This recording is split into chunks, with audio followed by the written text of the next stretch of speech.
My name is Renee Holstead, and this morning I sat across from the people who made me, watching them try to delete me. We were 6 feet apart in courtroom 14B, a room designed to make everyone feel replaceable. Beige walls, polished marble floors that reflected light but no warmth, fluorescent fixtures buzzing overhead like trapped insects. The air smelled faintly of disinfectant and old paper. When the bailiff called the case, his voice was flat, procedural, as if this were a parking violation instead of a public unmaking. My parents, Graham and Diane, sat on the plaintiff's side with their attorney. They looked flawless. My mother's pearls lay perfectly along her collarbone, each one identical, each one chosen to say respectable. My father's suit was pressed so sharply it seemed to hold him upright by force alone. They didn't look at me when I entered. They didn't need to. In their minds, they already knew who I was, or who they were about to say I was. On the defense side, it was just me. No lawyer.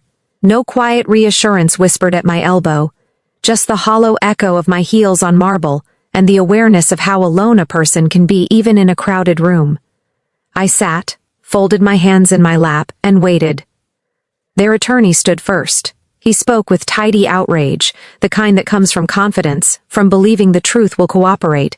He said I was a fraud, that I had stolen the identity of a service member who died overseas, that I forged documents, lied to clinicians, manipulated systems meant to help real heroes.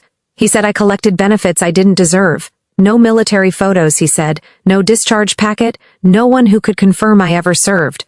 He said my name carefully, like it was counterfeit currency he didn't want to touch too long. I stayed still and let the words fall where they wanted. I had learned long ago how to endure accusation without flinching. My uniform wasn't on my body. It was pressed at home in a cedar chest, but my skin remembered it anyway. Kandahar grit between my teeth, the metallic taste of blood, the tremor in a medic's voice when I took over compressions and told myself not to look at the face beneath my palms, because if I did, my hands might fail. They mistook my quiet for guilt. When it was my turn to respond, I said nothing. There was nothing I could say that would sound clean enough in that room. Silence has weight. I let it sit. The judge finally leaned forward. She was compact, composed, her eyes steady behind thin-framed glasses. Not theatrical, not impatient, just present. "Miss Holstead," she said, low enough that the microphones didn't catch it. "Look at me." I did.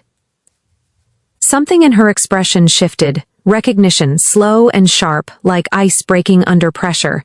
"Counsel," she continued, her voice now carrying through the courtroom. "We'll take a brief recess." My mother's pearls went still. My father's jaw locked. Then Judge Tessa Morales said, as calmly as if she were reading a date on the calendar, because I recognized the defendant, I served with her. During recess, the room emptied fast. Chairs scraped back. Papers were gathered too quickly. Lawyers leaned toward one another, whispering in urgent, clipped tones. Reporters near the doors straightened, sensing blood in the water. I stayed where I was, seated, hands still folded, as if moving might break whatever fragile thing had just entered the room. My parents didn't look back. They rose together, perfect and synchronized, and walked out as if I were no longer a fixed object, just a mistake the court would soon correct. In their version of me, there was nothing to turn toward. "Miss Holstead," a voice said, not from the bench. I looked up and saw Judge Morales standing by the side door, no robe flowing, no elevation separating us now, just a woman with tired eyes and a posture shaped by things that never fully leave the body. I followed her into a narrow anteroom. A water cooler hummed in the corner. The state seal hung on the wall, slightly crooked. The space smelled faintly of toner and dust, ordinary in a way the courtroom never was. Up close, I saw the scar. It crossed her collarbone in a pale, uneven line before disappearing beneath the fabric of her blouse. Not dramatic. Not hidden, either. A quiet fact. "You're still keeping the agreement," she said. "I signed it," I answered. "Even now." She nodded once. Not approval. Understanding? Silence settled between us, heavy but not uncomfortable. The kind of silence shared by people who have waited out worse things together. Then she spoke again. "Who was your lead nurse on the pad?" The question tightened something in my throat. "Names like that don't fade. They go underground." I swallowed. "Captain Maribel Ruiz." Her eyes didn't flicker. "What did she say to you?" She called the coordinates, I said. Then she told me not to look down. For the first time, her mouth softened. Good. That's her. She glanced down at her hands, turning them slightly, as if checking for something that might still be there. Sand, blood, heat. You held my artery shut, she said quietly. I remember thinking you were too young to be that steady. Something in my chest came undone. Not all at once, just enough to let air in. I didn't cry. I didn't speak. I breathed, one full, complete breath, like I'd been holding it for years. A knock broke the moment. Judge, we're ready. She straightened, every trace of softness sealing away. Authority slid back into place like armor. At the door, she paused and looked at me. Stay quiet, she said, but don't shrink. Then she opened the door, and we stepped back toward the light.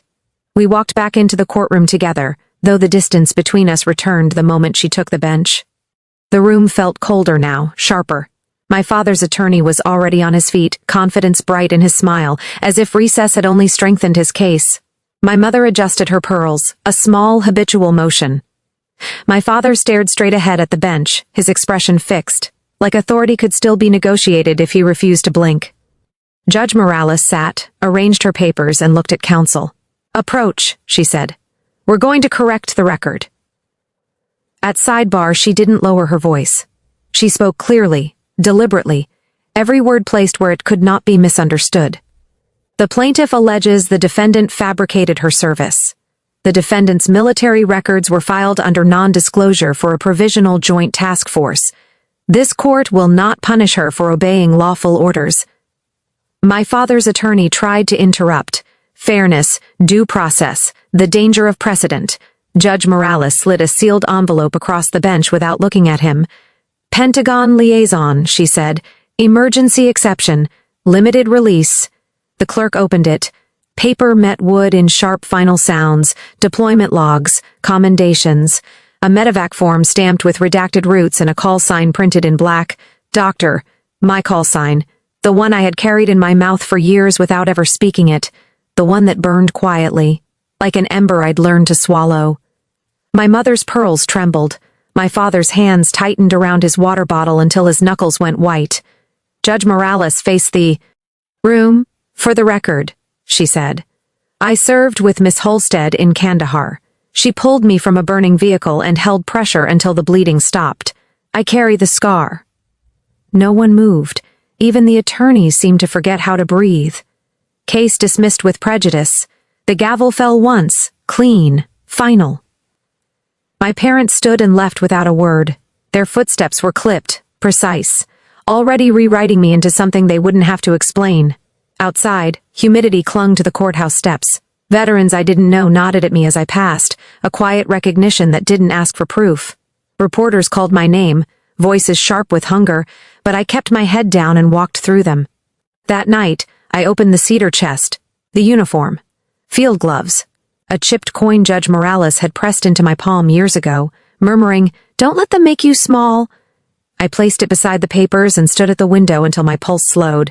They couldn't erase me anymore. That was the day I understood something simple and unmovable. Truth doesn't always arrive loudly. Sometimes it waits, folded and sealed, until the moment it's needed. Sometimes it survives only because a few people remember each other when the world forgets. My parents never apologized. They never called. I didn't expect them to. Closure isn't something other people give you. It's something you claim when the noise finally stops. I still keep the cedar chest closed most days. Not out of shame, not out of fear, but because I no longer need proof within arm's reach. What I carried, what I did, and who I was when it mattered most lives in me now, steady and intact. Some scars are meant to be hidden, others are meant to stand, as quiet evidence. They tried to erase me, they failed. And that is where my story ends, and where my life, finally unedited, continues.